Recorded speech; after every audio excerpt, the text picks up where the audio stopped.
लिए आज का प्रोग्राम है हमारे अश्वगंधा के ऊपर। अभी हम लाइव है जिनाई क्लिनिक से, जो हमारे साथ डॉक्टर स्मिता जी जुड़े हुए हैं। तो एमडी आयुर्वेदा से हैं, तो हमारे डिएक्शन क्लिनिक को संभालती है। और ये जो मीटिंग के बाद आप लोगों को जो अश्वगंधा के रिलेटेड आपका कुछ भी सवाल रहेगा, आप लोग पूछ भी सकते हैं। अगर आप लोग किसी को लिंक शेयर नहीं किया है तो बहुत जल्द शेयर कीजिएगा। तो अभी हम प्रोग्राम को स्टार्ट करने वाले हैं।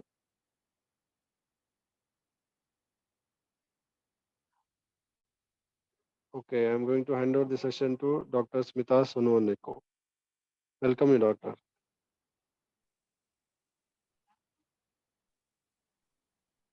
Thank you sir. Good morning all. तो हर गुरुवार की तरह इस बार भी हम हमारे सेशन के लिए प्रेजेंट है, लेकिन मैंने देखा है कि बहुत कम लोग जुड़ रहे हैं। आप ये लिंक ज्यादा से ज्यादा शेयर करें, ज्यादा से ज्यादा लोगों को पता होना चाहिए, क्योंकि टाइम फिर बाद में 12 बजे के बाद जुड़ जाते हैं कभी कभी, तो आधा सेशन रह जाता है। तो हम आयुर्वेद सीरीज हमने जो शुरू की है, तो हम उसका आज चौथा हर्ब लेने वाले हैं। ऑलरेडी हमारे हो चुके हैं, जो आपको यूट्यूब पे भी दिखेंगे, हमारे डीएमआई का जो ऑफिशियल यूट्यूब है उस पे भी है।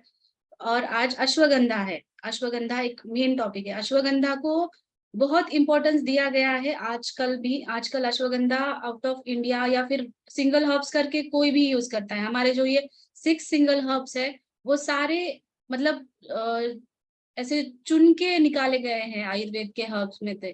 तो अश्वगंधा भी रसायन में से ही एक है। तो रसायन क्या है, मैंने पिछली बार आपको बताया था रसायन के बारे में।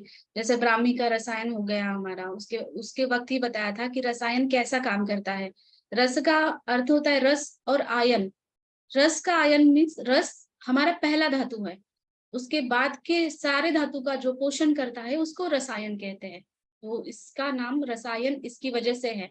तो अगर सारे धातुओं का पोषण होता है तो डेफिनेटली है ओज धातु, जो सारे धातुओं का सार है, उसका भी पोषण होगा। तो रसायन है ये अश्वगंधा। और रसायन जो वनस्पतियां है, मैंने पहले भी बोला कि रसायन वनस्पतियां ऐसा नहीं होता कि किसी डिसीज हो तभी इसको लेना है। हम प्रिवेंशन के लिए या फिर हेल्थ मेंटेन के लिए डेली, जैसे कि खाना खाते न्यूट्रिएंट्स लेते हैं, वैसे डेली इसका डोज सब लोग ले सकते हैं। तो अश्वगंधा के बारे में बहुत सारे मिसकंसेप्शंस है, मुझे भी बहुत डाउट्स आते हैं। तो मैं आगे आगे जैसे इसकी जानकारी बताऊंगी, आपके सारे डाउट्स भी क्लियर हो जाएंगे। तो ये आयुर्वेद है, तो आयुर्वेद के अनुसार इसका रस पंचक से हम शुरू करेंगे। ये दो जो मैंने दिखाया है, ये अश्वगंधा का पौधा है। ये आपने बहुत सारी जगह पे देखा होगा, क्योंकि ये हमारे इंडिया में ही उगता है। बहुत मतलब घर के बाहर वगैरह दिखता है। ये जो रेड दिख रहा है, रेड इसके चेरीज है, इसके लिए उसको विंटर चेरी भी बोलते हैं। और इसका जो जड़ है वो औषधि माना गया है, वो ज्यादा इस्तेमाल होता है। तो इसका रस है मधुर तिक्त कषाय। विपाक मधुर है। विपाक मतलब मैंने बताया था, विपाक क्या होता है कि अगर पेट के अंदर डाइजेशन के बाद उसका जो रस बनेगा वो मधुर है। तो ये विपाक इसका मधुर है। वीर्य उष्ण है। ये उष्ण है वीर्य, लेकिन अगर इसका विपाक मधुर हो रहा है तो ऐसा नहीं कि ये बहुत आपकी हीट बढ़ाएगा, ऐसा नहीं है अश्वगंधा। लेकिन ऑलरेडी जिसको पित्त है तो उसमें उनका पित्त शांति के लिए हम कुछ और हर्ब्स के साथ इसको यूज कर सकते हैं। लेकिन ये ऐसा बहुत लोग बोलते हैं कि उष्ण है इसकी वजह से हम नहीं ले रहे, गर्मियों में नहीं ले रहे, ऐसा नहीं होता, क्योंकि इसका विपाक मधुर है। और साथ ही में गुण इसका लघु और स्निग्ध है, स्निग्धता देता है शरीर को। वातग्न है मधुर और उष्ण की वजह से, मीठा और जैसे कि उष्ण है इसकी वजह से वात दोष कम करता है। वात कभी भी, वात का गुण बताया है कि वात शीत है, तो शीत को अगर उष्ण मिलता है तो वात कम करता है। तो सारे डिसीजेस जो होते हैं तो वात के एबनॉर्मलिटीज की वजह से होते हैं। और कफ को भी ये कम करता है, कफग्न कहा गया है। इसलिए वात और कफक, इसके जो भी आपको व्याधियां दिखती हैं उसमें आप डायरेक्टली इसको यूज कर सकते हो। तो अश्वगंधा 3000 साल से भी पहले से यूज किया जा रहा है हमारे आयुर्वेद के अनुसार। और इसका जो जड़ है वो जड़ ज्यादा यूज करती है as a tonic, as a tonic ये यूज होता है। कृमिघ्न है या डायूरेटिक है, मूत्रल है। तो भाव प्रकाश में इसका वर्णन दिया है। भाव प्रकाश का श्लोक मैं हर बार डालती हूँ, क्योंकि हमें इसका रेफरेंस और ये किस किस कंडीशन में यूज करना होता है, ये रेफरेंस मैं हर बार डालती हूँ। इसका मैं आपको संस्कृत और फिर हिंदी में भी मतलब समझाऊंगी।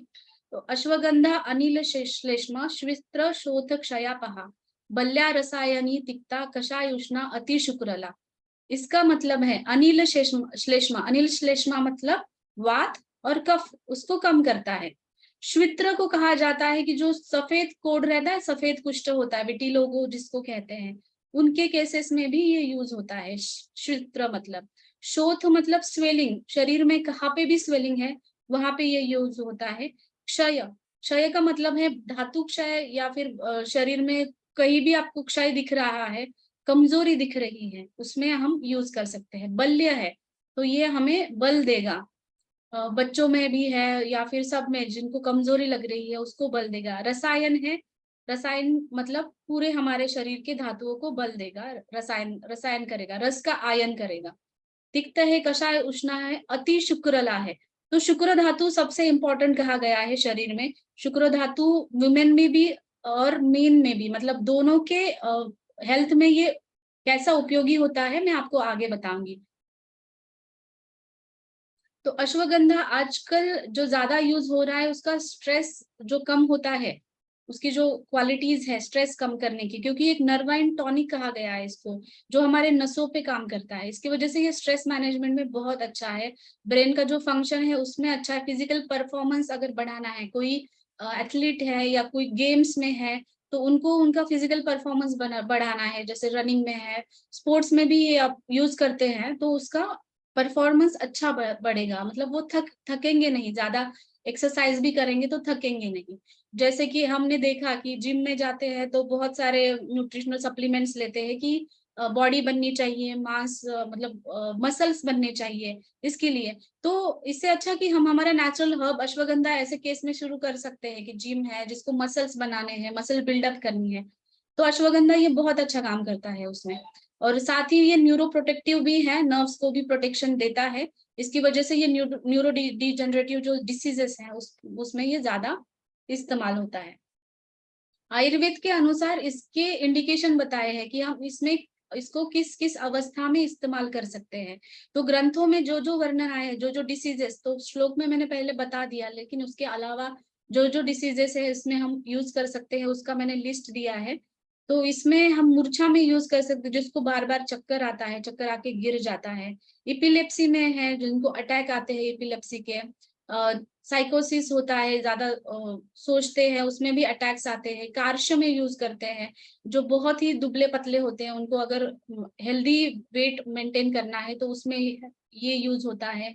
पाइल्स में यूज होता है। प्रमेह पिटिका मतलब डायबिटिक वुंड्स, डायबिटिक वुंड होता है, और डायबिटीज में ऐसा होता है कि कुछ फरंकल्स निकलते हैं या फोड़े जैसे होते हैं, डायबिटिक एक कॉम्प्लिकेशन है उसका, उसमें ये यूज होता है। ट्यूमर में यूज होता है। ट्यूमर में इसका जो इस्तेमाल है उसके रिसर्चेस भी है, वो मैं आगे शेयर करूंगी। गंडमाला में यूज होता है, जैसे कि हम थायराइड में भी, थायराइड के पेशेंट को भी ये यूज कर सकते हैं। भगंदर मतलब फिस्टुला है, गाउट है, वात रक्त है, ये जो शोथहर होने की वजह से गाउट की जो समस्या रहती है, जैसे जॉइंट पेन की समस्या होती है, उसमें यूज होता है। कुष्ठग्न है, कुष्ठग्न मैंने पहले बताया कि श्वित्र में यूज होता है, मतलब जो सफेद दाग है उसमें भी है, और स्किन डिसीज में भी यूज होता है। अस्थि बोन फ्रैक्चर्स में है। कटिग्रह पेन, जो लंबोसैक्रल रीजन में कमर दर्द करती है, ज्यादा महिलाओं में ये लक्षण दिखता है, उसमें ये यूज होता है। पैरों में पूरा दर्द होता है, जैसे कि गृद्रसी बोलते हैं, सियाटिका नर्व जैसे कंप्रेस होने की वजह से पूरे नसों में सूनापन आ जाता है, पैरों की नसों में सूनापन आता है, पैर सुन हो जाता है, या फिर टिंगलिंग होती है वहां पे, उस कंडीशन में ये ज्यादा इस्तेमाल होता है। सर्वाइकल में भी, सर्वाइकल वर्टिब्रा अगर दब जाता है तो कभी कभी नमनेस आ जाती है, हाथों में सूनापन आ जाता है, तो तब भी ये इस्तेमाल हो जाता है। वो तो वात के जो जो कंडीशंस है उसमें सब ये इस्तेमाल कर सकता है। हृदय के कंडीशन में है। योनि दोष, अगर स्त्रियों में अगर योनि के रिलेटेड कोई भी डिसीज है उसमें भी ये यूज होता है। एप्सेस में ये यूज होता है, पूय ग्रंथि कभी होता है तब भी ये यूज होता है। तो ये एंटी इन्फ्लेमेटरी एक्टिविटी कैसी है इसकी, मतलब शोधहर ये कैसा पाया गया है, ये एक रिसर्च पेपर में उसका प्रूफ है। मतलब हम तो बताएंगे कि ये स्वेलिंग कम होगी इसकी, लेकिन ये कैसे कम करता है स्वेलिंग? ये नेचुरल किलर सेल एक्टिविटी को इंक्रीज करता है। जब भी हमें स्वेलिंग होती है, इन्फेक्शन होता है, तो वहां पे नेचुरल किलर सेल एक्टिव होने चाहिए, तभी वो हमारे जो मार्कर्स होते हैं स्वेलिंग के, मतलब सूजन के, वो कम करता है। बहुत केसेस में आपने देखा होगा कि सी रिएक्टिव प्रोटीन एक टेस्ट होता है, CRP।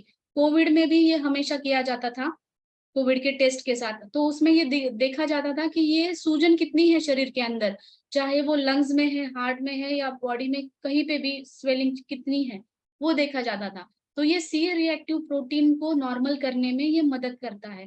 तो कभी भी ऐसे केसेस आपको दिखते हैं स्वेलिंग के या सी रिएक्टिव प्रोटीन उनका हाई है, हार्ट के कंडीशन में भी ये दिखते हैं, ज्यादा हार्ट डिसीजेस के कंडीशन में भी दिखता है कि सी रिएक्टिव प्रोटीन बढ़ा हुआ है, मतलब स्वेलिंग है। इसकी वजह से ये अर्थराइटिस में, एंटी इंफ्लामेटरी में और हाइपरटेंशन में ये ऐसे करके यूज होता है, क्योंकि ये शोथ है। डायबिटीज पेशेंट में है और हार्ट के पेशेंट में भी स्वेलिंग रहती है, पैरों में भी स्वेलिंग रहती है उनके, जो काफ मसल्स होते हैं ना, पिटिंग एडिमा तो रहता ही रहता है। अगर हाइपरटेंशन, बीपी की समस्या बहुत सालों तक चल रही है तो वो रहता है, तो उन केसेस में ये अच्छा यूज होता है। इसको रसायन कहा गया है, मतलब एंटीऑक्सीडेंट कह सकते हैं हम इसको। जैसे कि ये एंटीऑक्सीडेंट्स लेवल बढ़ाता है, नेचुरल एंटीऑक्सीडेंट लेवल ब्रेन में, और जो फ्री रेडिकल्स है उसको ये खत्म करता है। इसकी वजह से ये एंटीऑक्सीडेंट काम करता है, और ऐसे ये हमारी रोग प्रतिकार शक्ति बढ़ाता है, क्योंकि ये अगर फ्री रेडिकल्स खत्म हो रहे हैं तो हमारी इम्यूनिटी अपने आप अच्छे से बढ़ेगी। और इसकी वजह से ये फ्री रेडिकल्स कम होने की वजह से कैंसर में भी उपयुक्त है, वो मैं आगे के स्लाइड में आपको बताऊंगी। तो ये जैसे मैंने कहा कि नर्व्स में ये हमारी नसों की कमजोरी है, ब्रेन का जो वीकनेस है अगर आता है, तो पार्किंसंस है, अल्जाइमर्स है, ऐसे डिसीजेस होते हैं जिसमें डिमेंशिया है, ये सारी कंडीशंस दिखती हैं। तो अश्वगंधा एक माना गया है कि ये स्लो कर देता है, ये वो डीजनरेशन की प्रोसेस, जो हमारे नर्व्स डीजनरेट होने लगे हैं, कमजोर होते जा रहे हैं, उसको ये स्लो करता है और रिवर्स भी करता है। ये जो बताया है मैंने, न्यूराइटिक एट्रोपी और सिनेप्टिक लॉस में ये कैसे इस्तेमाल होता है। तो ये सिनेप्सिस मतलब क्या, एक कम्युनिकेशन होता है हमारे नर्व्स के अंदर, हम और हमारे ब्रेन के बीच में एक कम्युनिकेशन के लिए नर्व्स होती है, और वो होती है सिनेप्सिस के दौरान, उसके माध्यम से ही ये कम्युनिकेशन होता है। कभी कभी ऐसा होता है कि लोगों को जैसे कि कुछ सेंसेशन ही नहीं रहता, हाथों में पैरों में सेंसेशन नहीं रहता, बहुत सारे अल्जाइमर्स में भी है, पार्किंसंस में भी है, कोई भी और भी डिसीजेस है, नर्व न्यूरोपैथी जहाँ होती है, तो ये वहां पे उनका ये सिनेप्टिक लॉस हुआ होता है। तो इन केसेस में ये बहुत अच्छा काम करता है। साथ ही न्यूरो डिजेनरेटिव डिसीजेस में अर्ली स्टेज में अगर पता चलता है, हमने देखा कि एल्डरली पीपल को अगर उनका मेमोरी लॉस हो रहा है, उनको कुछ याद नहीं रह रहा आजकल, वो बार बार चीजें रिपीट कर रहे हैं, एक ही बात, वही बात बता रहे हैं, बोल रहे हैं, खुद का भी ध्यान नहीं ले पा रहे हैं। तो ऐसे कंडीशन में भी अगर हम ये जल्दी शुरू कर देते हैं, तो हम आगे का जो डिजनरेशन है वो रोक सकते हैं, मतलब वो खुद का काम खुद कर सकते हैं, बाकी सब याद रख सकते हैं। तो मूड भी ये इम्प्रूव करता है, इसकी जो मेध्य के बारे में कहा है इसकी वजह से ही। एंजाइटी और डिप्रेशन में भी ये ऐसा ही काम करेगा। इसको एडाप्टोजेन कहा गया है। एडाप्टोजेन मतलब ऐसा कंपाउंड होता है कि जो भी स्ट्रेस हमें आ रहा है, ओके, अगर स्ट्रेस आता है तो डायरेक्टली वो बॉडी पे अफेक्ट करता है, हेडेक होने लगता है। हम स्ट्रेस को, कोई कोई लोग ऐसे होते हैं कि जो कितना भी बड़ा स्ट्रेस हो वो हैंडल कर पाते हैं, और कुछ लोग ऐसे होते हैं कि कम स्ट्रेस होता है फिर भी उनका हाई बीपी हो जाता है, वो हैंडल नहीं कर पाते हैं, हेडेक है, डिजीनेस है, वो उनको लगता है। तो एडाप्टोजेन एक ऐसा सब्सटेंस होता है कि जिससे हम स्ट्रेस से रेजिस्टेंट हो जाते हैं, मतलब हम ज्यादा स्ट्रेस बर्दाश्त कर पाते हैं। तो अश्वगंधा ऐसा काम करती है कि जो लोग स्ट्रेस में है, एंजाइटी में है, वो लोग इसको इस्तेमाल कर सकते हैं। और इसको ये जो एंजाइटी के मेडिसिन देते हैं डॉक्टर्स, तो उनमें भी ये उसके तरह ही इफेक्टिव पाया गया है। ओके, क्योंकि ये इफेक्ट अगर आप ले रहे हो वो मेडिसिन, उसके साइड इफेक्ट भी दिखते हैं, लेकिन ये ऐसा होता है कि इसके साइड इफेक्ट्स के अलावा नेचुरली आप ट्रीट कर सकते हो। एंजाइटी है, डिप्रेशन है, एंटी डिप्रेसेंट मेडिसिन शुरू करने से पहले अगर आप ये स्टार्ट करते हो तो ये अच्छा रिवर्सल हो सकता है। एंडोक्राइन ग्लैंड्स जो होती है, जो हमारे हार्मोन सिक्रेट करती है, सेरोटोनिन है, हैप्पी हार्मोन है हमारा, जो सिक्रेट करती है, इसको भी ये स्टिमुलेट करता है। इसकी वजह से ये एंजाइटी डिप्रेशन में, ज्यादा स्ट्रेस के रीजन में ये ज्यादा उपयोगी है। एंटी कन्वर्जेंट कहा गया, मतलब जो कन्वर्जेंस होते हैं, बच्चों में भी आता है कन्वर्जेंस, फिट्स आते हैं, आपने देखा होगा, फिट्स में भी ये वैसा ही उपयोगी होता है। तो हम थोड़ा 1-2 मिनट का गैप लेंगे, आप ये नंबर नोट डाउन करिए। हमारे क्लिनिक में हर बुधवार को फ्री कंसल्टेशन होता है, फ्री टेली कंसल्टेशन या ऑफलाइन भी कंसल्टेशन होता है। तो ये आप नंबर नोट करके आप अपॉइंटमेंट बुक कर सकते हो पहले दिन ही, या अभी से अगर बुधवार तक आप रुक नहीं सकते हैं, ज्यादा इमरजेंसी है, अर्जेंसी है किसी को, तो आप व्हाट्सएप पे हमें मैसेज कर दीजिए, हम व्हाट्सएप पे भी रिप्लाई करेंगे। और ये फ्री कंसल्टेशन के लिए आप नंबर नोट डाउन कर लीजिए। 1-2 मिनट रुकते हैं हम।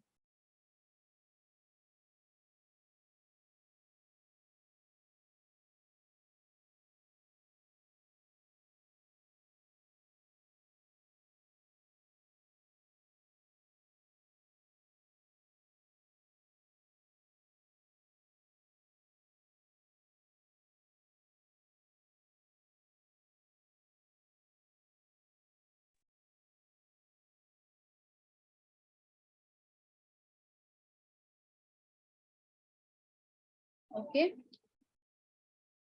तो नोट कर लिया सबने नंबर। तो अश्वगंधा का उपयोग ज्यादा से ज्यादा, ऐसा समझ है कि सिर्फ मेंस में ये ज्यादा उपयोगी है, फीमेल में नहीं है, ऐसा नहीं है। वो हर एक एज ग्रुप में हम इस्तेमाल कर सकते हैं अश्वगंधा। तो मेनली ये सेक्सुअल हेल्थ में हेल्प करती ही है, मेल में भी और फीमेल में भी। वो कैसा है कि टेस्टोस्टेरोन जो हार्मोन होता है वो रेगुलेट करती है मेंस में। इसकी वजह से उनका जो हेल्दी लाइफस्टाइल है, टेस्टोस्टेरोन अगर मेंटेन रहता है तो हेल्दी लेवल्स उसकी मेंटेन रहती है, तो जाहिर सी बात है उनको जो है एनर्जी भी मिलती है और उनका जो सेक्सुअल लाइफ है वो भी अच्छे से जाता है। तो इनफर्टिलिटी में अश्वगंधा का बहुत अच्छा उपयोग होता है। ये पायोस्पर्मिया जिसे कहते हैं, जैसे स्पर्म्स में अगर कुछ इन्फेक्शन है, पस सेल्स पाए जाते हैं, या पस सेल्स या ब्लड सेल्स पाए जाते हैं, स्पर्म्स की क्वालिटी और उसमें जो भी दोष होते हैं स्पर्म्स में, वो दूर करने का काम अश्वगंधा करता है। तो इन केसेस में, इनफर्टिलिटी के केसेस में, या फिर स्पर्म के जो भी एबनॉर्मलिटीज है उस केसेस में ये अच्छा इफेक्ट देता है। और स्ट्रेस रिलेटेड इनफर्टिलिटी जिनको होती है, जिनको सिर्फ टेंशन की वजह से कभी स्पर्म काउंट कम हुआ या स्ट्रेस रिलेटेड कुछ होता है, तब उसमें भी ये बहुत इस्तेमाल होता है। इसमें जो एक कंपाउंड है विदाफेरिन ए, जो अश्वगंधा में पाया जाता है, वो प्रोस्टेट कैंसर में हेल्पफुल पाया गया है। तो प्रोस्टेट कैंसर अगर मेंस में है तो आप बाकी ट्रीटमेंट के साथ अश्वगंधा भी शुरू करते हैं तो रिकवरी बहुत जल्दी से हो जाती है। तो मेंस में तो ये इसका उपयोग होता ही है। कमजोरी है या फिर वीकनेस है या फिर ज्यादा फिजिकल एक्सर्शन मेंस में ज्यादा होता है, तो उसमें भी ये अश्वगंधा डेली डोज में आप ले सकते हो। और ये महिलाओं में कैसे काम करता है, क्योंकि महिलाएं ज्यादातर मेंस्ट्रुएशन की उनको ज्यादा समस्या होती है, जैसे कि डिस्मेनोरिया होता है या फिर लॉस ऑफ लिबिडो होता है, उनका सेक्सुअल हेल्थ भी मेंटेन करने का काम ये करता है। क्योंकि स्ट्रेस बहुत इंपॉर्टेंट रोल प्ले करता है ये सब डिस्टर्बेंसेस में। तो ये स्ट्रेस कम करेगा, साथ ही में अगर इनफर्टिलिटी की समस्या है किसी महिलाओं में तो वो भी कम होगी। ये फॉलिकल्स जो हर एक महीने में बनते हैं, शरीर हमारे यूट्रस के अंदर हर एक महीने में फॉलिकल्स बनते हैं, वो ओवम बनते हैं ओवरी से। तो ये फॉलिकल और ओवम अच्छे से बने, ये अश्वगंधा उसके लिए मदद करता है। इसकी वजह से ये फीमेल के रिप्रोडक्टिव सिस्टम है उसको वो हेल्प करता है। साथ ही में प्रोजेस्टेरोन एक हार्मोन होता है। आपको तो पता है कि फीमेल्स में हार्मोनल इम्बैलेंस बहुत ज्यादा होता है। प्रेगनेंसी के लिए प्रोजेस्टेरोन के इंजेक्शन देते हैं, प्रोजेस्टेरोन की मेडिसिन देते हैं। तो एक नेचुरली ये प्रोजेस्टेरोन का प्रोडक्शन करता है। तो जो भी महिलाएं इनफर्टिलिटी से ग्रस्त है तो वो प्रोजेस्टेरोन के सपोर्ट के लिए या फिर जस्ट प्लान कर रहे हैं वो लोग, वो भी ये आप स्टार्ट कर सकते हो। क्योंकि प्रोजेस्टेरोन अच्छा रहेगा तो ही एस्ट्रोजन भी अच्छा रहेगा, जिससे गर्भाशय की हेल्थ मेंटेन होती है। गर्भाशय की हेल्थ मेंटेन होती है तो मेंसेस का जो साइकिल है वो अच्छा रहता है। तो ये ऐसा है कि वो दोनों में, महिलाओं में और पुरुषों में, दोनों में ये सिमिलर फंक्शनिंग रिप्रोडक्टिव सिस्टम उनका अच्छे से काम करे, इसमें ये काम करता है। और मेनोपॉज में भी इसका बहुत अच्छा रोल है। मेनोपॉज में महिलाओं में हार्मोनल इम्बैलेंस होता है, तो चिड़चिड़ापन रहता है, गर्मी लगती है, कितने भी एसी में भी रहो, ठंड में भी रहो तो गर्मी लगती है, पसीना आने लगता है, एंजाइटी होती है, ओवर थिंकिंग होती है, ये मेनोपॉजल एज में दिखता है महिलाओं में। तो ये कंप्लेंट्स कम करने में भी अश्वगंधा बहुत अच्छा हेल्प करती है। तो जो मेनोपॉज के आसपास भी है अगर आप, तो अश्वगंधा आप शुरू कर सकते हैं। तो अश्वगंधा महिला में और पुरुषों में देखा आपने, बच्चों में भी ये बहुत अच्छा काम करेगा। बच्चों में मेनली टीनेजर्स भी है, उनको भी आप इस्तेमाल कर सकते हो, क्योंकि ये रसायन है, इसका मतलब ये रोग प्रतिकार शक्ति बढ़ाएगा। साथ ही में अगर कुछ इन्फेक्शन हो रहा है, तो आपको पता है कि हमारे WBCs जो है वो इन्फेक्शन से फाइट करते हैं, तो WBCs का भी ये काउंट जो है वो अच्छे से बढ़ाता है अगर कुछ भी इन्फेक्शन होता है। प्लेटलेट्स भी अगर शरीर में कम होते हैं डेंगू के केस में, तो ये प्लेटलेट्स भी बढ़ाता है, तो आप ये इस्तेमाल कर सकते हो। गुडुचि है, ब्लैक क्यूमीन, ये अश्वगंधा, इसके साथ डेंगू के केसेस में आप इस्तेमाल कर सकते हो। तो बच्चों में भी रोग प्रतिकार शक्ति बढ़ानी है तो ये इस्तेमाल होता है। साथ ही में उनके स्मरण शक्ति के लिए ये बहुत अच्छा होता है। जैसे ब्राह्मी का बताया मैंने, ब्राह्मी के साथ अगर आप इसको इस्तेमाल करते हैं तो ये बहुत अच्छा स्मरण शक्ति बढ़ाएगा, और जो भी पढ़ाई कर रहे हैं बच्चे, उनको याद रखने में उनकी मदद होगी। तो इसकी वजह से, और साथ ही में बच्चों में ऐसा होता है कि उनका स्कूल का टाइमिंग ज्यादा होता है, तो वो थक जाते हैं, स्टेमिना कम होता है, एनर्जी कम पड़ती है, तो वो स्टेमिना भी ज्यादा बढ़ाने के लिए अश्वगंधा आप दे सकते हो। और ये पेट के लिए भी अच्छा है, उनकी भूख भी बढ़ाता है, और एक न्यूट्रिशनल सप्लीमेंट के जैसे भी आप दे सकते हो। तो स्ट्रेस, बच्चों में भी स्ट्रेस रहता है, पढ़ाई का स्ट्रेस है, फिर उनका नींद कंप्लीट नहीं होती कभी, या फिर ज्यादा उनका टाइम जो है घर के बाहर ज्यादा जाता है, तो उसमें भी उनको स्ट्रेस रहता है, तो इन कंडीशन में भी आप बच्चों को ये दे सकते हैं। और एल्डरली पीपल को तो ये तो बहुत जैसे गुणकारी अमृत जैसा ही फायदा करेगा। मतलब ये सारे एज ग्रुप्स का हमने देखा कि अश्वगंधा हम सारे एज ग्रुप्स में और सारे जेंडर्स में कैसे यूज कर सकते हैं। तो ये मिसकंसेप्शन बहुत लोगों को था कि अश्वगंधा सिर्फ हम मतलब पुरुषों को ही लेना चाहिए, ऐसा नहीं, सब लोग ले सकते हैं अश्वगंधा।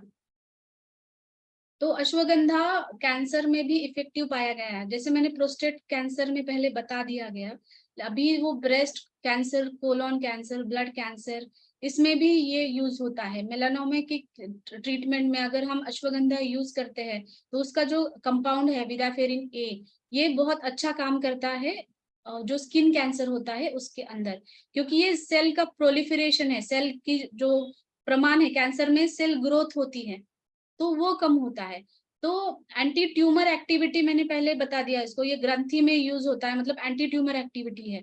तो ये ट्यूमर के केस में, कोई भी ट्यूमर है, ब्रेन ट्यूमर है, तो उसमें भी आप इस्तेमाल कर सकते हो। आपकी रिकवरी, पेशेंट्स की रिकवरी अच्छे से होती है अगर अश्वगंधा के साथ ये कैंसर के केस में यूज होते हैं। तो इसका बहुत अच्छा इफेक्ट बताया गया है, निद्रा जनन, इंसोम्निया। तो बहुत लोगों को ऐसा होता है कि नींद आने में ही समस्या होती है, बाद में जब नींद आती है तो अच्छी है, लेकिन शुरू में 1-2 घंटे लगते हैं नींद आने में, या फिर अच्छी नींद वो मेंटेन नहीं कर पाते, जल्दी उठ जाते हैं, बीच बीच में उठ जाते हैं। तो ये एक तो स्ट्रेस लेवल कम करता है अश्वगंधा, साथ ही में स्लीप क्वालिटी भी इम्प्रूव करता है, क्योंकि इसका वर्णन ही निद्रा जनन करके आया है। तो इंसोम्निया, को नींद नहीं आती, उनके केस में स्ट्रेस की वजह से है, या फिर और कोई भी डिसीज के वजह से है, तो या किसी भी चीज से पेन है, स्वेलिंग है, उसमें तो वो कम होगा, उसकी वजह से भी नींद डिस्टर्ब रहती है लोगों में, तो वो भी ये कम करेगा। तो इंसोम्निया में ये ज्यादा से ज्यादा इस्तेमाल करती हूँ मैं, मेरे केस पेशेंट्स को तो ज्यादा से ज्यादा ऐसी समस्या रहती है कि नींद नहीं आने की, उन केसेस में इसको मैं ज्यादा इस्तेमाल करती हूँ। तो अश्वगंधा का ये ओवरऑल इफेक्ट बताया है मैंने, इस एक इमेज में आपको अश्वगंधा पूरा कैसा काम करती है वो दिखेगा। ब्रेन के ऊपर काम करती है, एडेप्टोजेनिक है, स्ट्रेस कम करती है, एंटी इन्फ्लेमेटरी है, शोथ कम करती है, न्यूरो प्रोटेक्टिव है, ये जो न्यूरॉन्स है हमारे उसका वो प्रोटेक्शन करती है, एंटी माइक्रोबियल मतलब इन्फेक्शन से दूर रखती है। डायबिटीज में भी ये शुगर मेंटेन करने में इस्तेमाल होती है, और साथ ही में डायबिटिक के पेशेंट में आपने देखा होगा कि उनको वीकनेस बहुत जल्दी आता है, अगर वो जल्द खाने का टाइम थोड़ा भी स्किप हो गया तो जल्दी से उनको उसकी वीकनेस आता है, क्योंकि उनकी नसों में कमजोरी ऑलरेडी आई हुई होती है। क्योंकि जो डायबिटीज की वजह से एनर्जी उनको सेल्फ तक नहीं पहुंचती, उनके शरीर तक एनर्जी नहीं पहुंचती, तो एनर्जी की कमी की वजह से उनको वीकनेस आता है। तो ये डायबिटिक में और डायबिटीज वुंड में और डायबिटिक के जो भी कॉम्प्लिकेशन है उसमें है। हार्मोनल इम्बैलेंस है महिलाओं का, थायराइड का प्रॉब्लम है, प्रोजेस्ट्रॉन, एस्ट्रोजन, ये भी जो हार्मोनल इम्बैलेंस है इसमें ये यूज होगा। सिडेटिव है मीन्स नींद अच्छे से आती है पूरा दिन। ऐसा नहीं होता कि अगर आप नींद की गोली लेते हो और आप पूरा दिन ड्राउजीनेस फील करते हो, पूरा दिन नींद आती है, ऐसा अश्वगंधा में नहीं होता। अश्वगंधा जो है वो सिर्फ आपकी रात की नींद अच्छी आएगी, और जैसे कि आप फ्रेश उठते हो सुबह, तो वैसी ही वो नींद रहती है, पूरा दिन ये सिडेटिव एक्शन नहीं दिखाता है।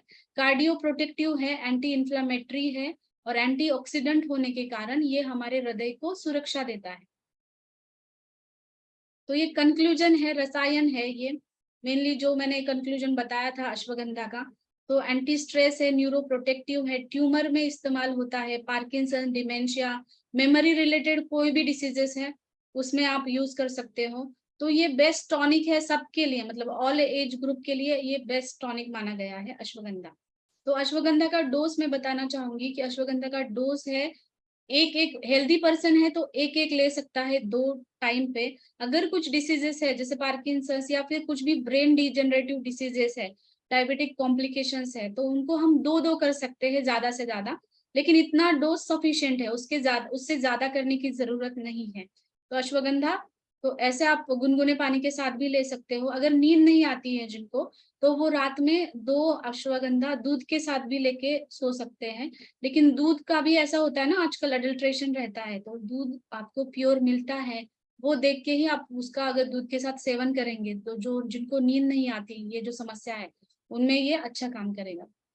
तो ये कुछ रिसर्चेस है कि ये अश्वगंधा कैसे काम करता है कैंसर में भी। तो ये रिसर्च पेपर के जो कुछ पार्ट है मैंने लिया है यहाँ पे, तो आप इसका स्क्रीनशॉट भी ले सकते हैं, या फिर आपको पीपीटी शेयर करना है तो मैं भी वो कर लूंगी। जो मैंने नंबर शेयर किया था, आप उनको अगर रिक्वेस्ट करते हो तो हम आपको पीपीटी भी शेयर करेंगे। और एक रिसर्च पेपर मैं आगे आपको दिखाऊंगी, वो आप अगर पढ़ते हैं ये रिसर्च पेपर, तो इसमें अश्वगंधा के बहुत अच्छे फायदे विथ प्रूफ दिए हैं। क्योंकि अश्वगंधा तो हमने आयुर्वेद के ग्रंथों में कहा गया है कि कैसा है, कैसे यूज होता है, लेकिन अगर हम विथ प्रूफ लोगों को समझाते हैं तो ये ज्यादा से ज्यादा लोग उस पर विश्वास रखते हैं।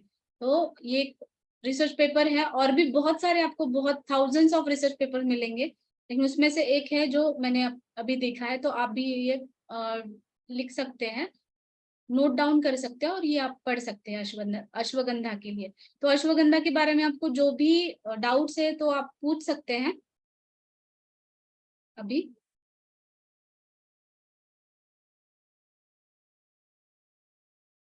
किसको डाउट्स है तो हैंड रेज कर सकते हैं।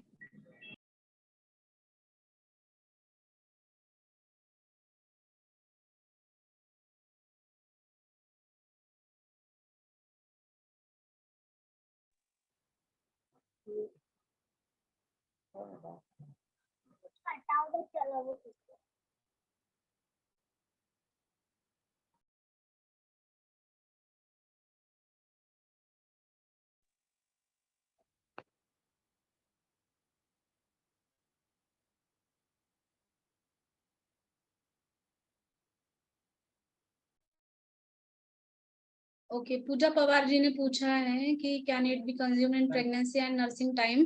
तो प्रेगनेंसी में ऐसा होता है, हेल्दी प्रेगनेंसी है, कोई कॉम्प्लिकेशन नहीं, तो आप ले सकते हो। और फीडिंग, ब्रेस्ट फीडिंग के टाइम पे भी ये लिया जा सकता है अगर कुछ भी कॉम्प्लिकेशन नहीं है। प्रेगनेंसी में हम पहले क्वेश्चन क्यों बता दें कि प्रेगनेंसी में किसी का ऐसा होता है कि कुछ कॉम्प्लिकेशंस होते हैं, तो अगर ऐसे केसेस है तो आप मुझे कॉल करके पूछ सकते हैं तो मैं बता दूंगी। लेकिन ये अगर सेफ प्रेगनेंसी है, कुछ भी कॉम्प्लिकेशन नहीं हो रहा, तो आप ले सकते हैं।